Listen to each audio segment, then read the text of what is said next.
नमस्कार दोस्तों। आज हम famous writer doctor Joseph Murphy की किताब the power of your subconscious mind, अवचेतन मन की शक्ति के बारे में जानने वाले हैं। डॉक्टर जोसेफ मर्फी ने ये किताब दुनिया को एक दिशा देने के लिए लिखी है। इस किताब से हमें ये पता चलता है कि हमारे अंदर कितनी शक्तियां निहित हैं जिसके बारे में हमें जानकारी नहीं होती।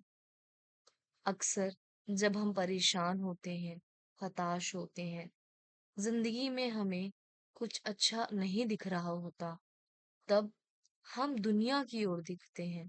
हम मंदिर जाते हैं, मस्जिद जाते हैं, गुरुद्वारे जाते हैं, अलग अलग लोगों से मिलते हैं, दोस्तों के साथ जाते हैं, बाहर जाते हैं। कैसे भी खुद को हम शांत करना चाहते हैं, खुद को हम ये विश्वास दिलाना चाहते हैं कि सब ठीक है, कुछ भी गलत नहीं चल रहा है। पर अंदर ही अंदर हम सब कुछ करके भी खुद को शांत नहीं कर पाते, अपने आप को पहचान ही नहीं पाते कि मुझे जो शांति, जो विश्वास, जो जीत चाहिए वो मुझे बाहर नहीं मिलेगी, वो मेरे अंदर ही है, वो मुझ में ही समाहित है। कि मुझे प्रकाश के लिए बाहर देखने की आवश्यकता नहीं है। प्रकाश मेरे अंदर ही विद्यमान है, मैं ही वो प्रकाश हूँ। हम अपने आप को समझ ही नहीं पाते कि हमारे अंदर क्या भगवान ने स्पेशल पावर्स दे रखी हैं कि हम जो चाहें उसे प्राप्त कर सकते हैं, जैसा चाहें वैसा बन सकते हैं। ये किताब the power of subconscious mind हमें ये बताती है कि मनुष्य जीवन में मनुष्य सिर्फ अपने सबकॉन्शियस माइंड, अपने अवचेतन मन पर विजय प्राप्त कर ले, उसे अपनी जो भी वो इच्छाएं रखता है उसके हिसाब से मना ले, तो वो जो चाहे वो प्राप्त कर सकता है। जिस सोच को चाहे वास्तविकता बना सकता है। संकल्प से सिद्धि होती है। ये भारतीय संस्कृति में बहुत पहले से चली आ रही एक पद्धति है। ये किताब इसी बारे में बात करती है। दोस्तों, राहुल नाम का एक व्यक्ति होता है जिसके पास पैसे नहीं होते, पर वह एक उद्यमी बनना चाहता है, एंटरप्रेन्योर बनना चाहता है। पर ना ही पैसे होते हैं, ना ही उसे अपॉर्चुनिटी मिलती है, ना ही उसे किसी आइडिया के बारे में पता होता है कि वो कैसे बने उद्यमी। एक दिन उसे ये किताब मिलती है, the power of your subconscious mind. वह इसे पढ़ता है। समय धीरे धीरे बीतता गया। राहुल अपनी जिंदगी में आगे बढ़ रहा था। वो छोटी मोटी एक कंप्यूटर ऑपरेटर की तरह काम कर रहा था।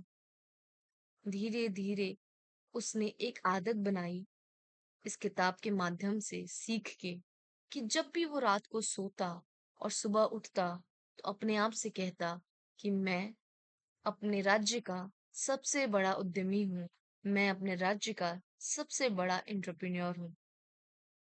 कुछ साल बीते, कुछ महीने बीते, बहुत वक्त गुजर गया, पर राहुल को विश्वास था कि वह उद्यमी जरूर बनेगा। उसने अपने अवचेतन मन को ये समझा लिया था कि वह इस पृथ्वी पर उद्यमी बनने ही आया है।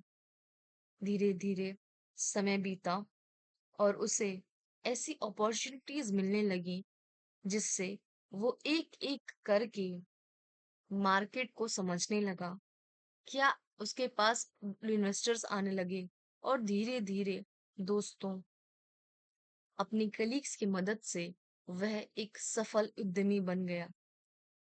जब उसकी मृत्यु नजदीक आई तो उसने अपने परिवारजनों को इस किताब की गुणवत्ता के बारे में बताया।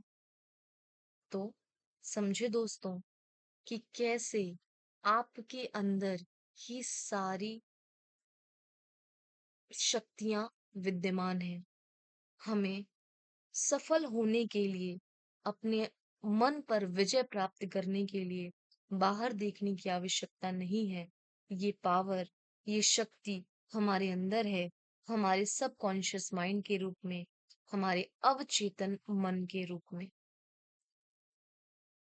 तो हमेशा हमें इस बात का ध्यान रखना चाहिए कि जो भी हम अपने मन से कह रहे हैं, वो हमें अच्छा ही बोलना चाहिए, पॉजिटिव ही बोलना चाहिए। क्यों? क्योंकि पूरी दुनिया हमसे प्यार से बात नहीं करती। सिर्फ हम ही हैं जो अपने आप से प्यार से बात कर सकते हैं। अपने आप को ये बता सकते हैं कि हमारे अंदर बहुत सारे गुण हैं, शक्तियाँ हैं और इससे की मदद से हम धीरे-धीरे अपने जितने भी संकल्प हैं, उनको सिद्ध कर सकते हैं। जो भी हम जीवन में चाहते हैं, उसे प्राप्त कर सकते हैं। तो दोस्तों, आज के बाद आप हमेशा ये ध्यान रखें कि आप सोते वक़्त या सुबह उठते के तुरंत बाद अपने मन से कोई भी गलत बात नहीं कहेंगे और खुद को ये विश्वास दिलाएँगे कि जो मैं इस धरती पर आया हूँ, तो मैं सफल होने ही आया हूँ और सफलता मुझसे कोई नहीं छीन सकता। ये मेरा अधिकार है। धन्यवाद दोस्तों।